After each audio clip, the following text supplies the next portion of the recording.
though you may be currently sitting in a situation where all these doors are closing for you, and you may be seeking a job, and you may not have anywhere to live, but you know that you have to obtain a legal source of income to be able to put a roof over your head, to cover the basics, meaning your food supply, where you're gonna live, how you're gonna be able to travel back and forth to work, how can you provide for your children. And it brings us to a point where a lot of times it be scary to ask for help from the government, because you don't even know what those programs even look like. And now currently the world is experiencing a crisis. And when I say the world, I don't mean the whole world, I mean our world, because I'm from the United States of America, and there's many people that's living in the United States of America, right?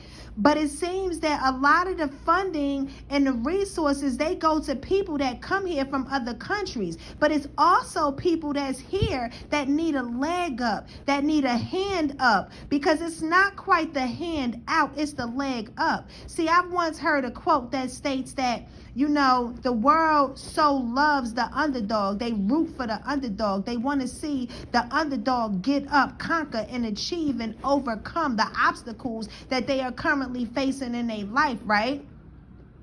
But I also wonder, what does that look like? Because if that person is the underdog, that means that they are hungry. They not only have a hunger in them, their soul has a thirst. Because now it can bring you to a point where your spirit can become dehydrated. Because remember, I said the soul is connected to the well of everlasting life. It constantly fills up. Your soul is fluid, it's liquid, it's able to adapt to all circumstances. Our soul is resilient, it's liquid, right?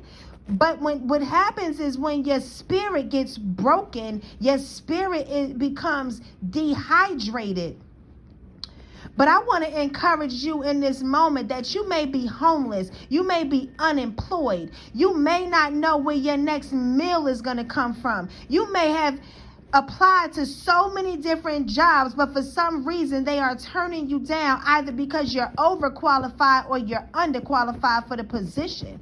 But whatever the reason is, you need to make sure that you continue to get up and believe that tomorrow always will produce another day for you. And see, one day can be 1,000, and 1,000 can be as short as one day. See, your prayers will get answered. And no matter what anybody tell you or what obstacles they're placing in front of you to deter you away from having your faith, I want to make sure that in this moment that you are encouraged to get up, to take another step, and to move into that positive direction of knowing. See, it's a difference between having the belief and having faith and knowing. And when you know in your soul that this season that you are going through is temporary, you know that you will slay any demon that comes to attack you. See, the devil comes to steal, kill, and destroy, okay?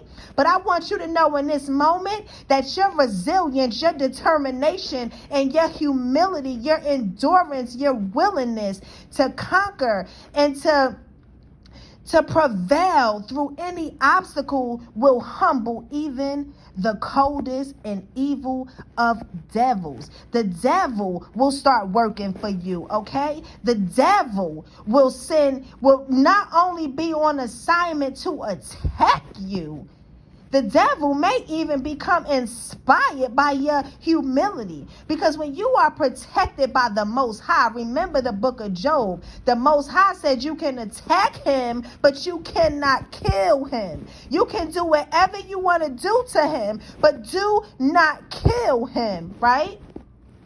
But they will make you feel and deplete you and dehydrate you so much to the point that you feel that you are on the verge of death. But you know what it really is? It's an ego death. It's not a soul death, because the soul constantly replenishes the spirit. It's when you don't want to get up, and then you have that flame that moves through you and say, you know what? Let me get up and take another step. Let me read this book. Let me send this thank you email and follow up with this employer that I interviewed with. Okay, no jobs are coming through. Let me contact this program. And this is where you become resourceful. See, utilize these phones because the internet will connect you with so many different resources. And I know that these budgets may be slim and reaching out to the companies, they may not have no availability. The shelters are full. And it's so difficult because looking at the crisis with the overflux of the homelessness, and I often wonder, what does a future look like for the American citizens, for the people that's actually from here? Are we going to have the same resources available to us? You see, and it's so terrible because I feel that people that's born here, we get the worst rap, okay? Because people tend to say that either you are lazy or we don't have a work ethic. But what if it's designed for us to move in that space of not having that work ethic that's in there, right? Because a lot of people actually have that work ethic, but it's that social status. And what happens is that it's a totem pole, right? It's that it's levels to this thing here. So if you fall on the lower end of the social status, your voice won't be heard. So I want to be here today, and I'm showing up today in this moment as the voice for the voiceless, as the strength for that one right now that I'm talking to that don't feel that they have any more strength to take another step. I want you to pull and draw from that, from my voice, from my words of encouragement, and know that it will be a better day. And with your trials, you will triumph over those trials, okay? You will become a home owner. You will own your own business. You will graduate with that college degree. You will start your nonprofit organization. You will reunify with your children. You will obtain a husband or a wife. You will land that career that is rewarding, that has the opportunity for growth. See, I don't know what it is that you are aiming to manifest in this hour, in this moment.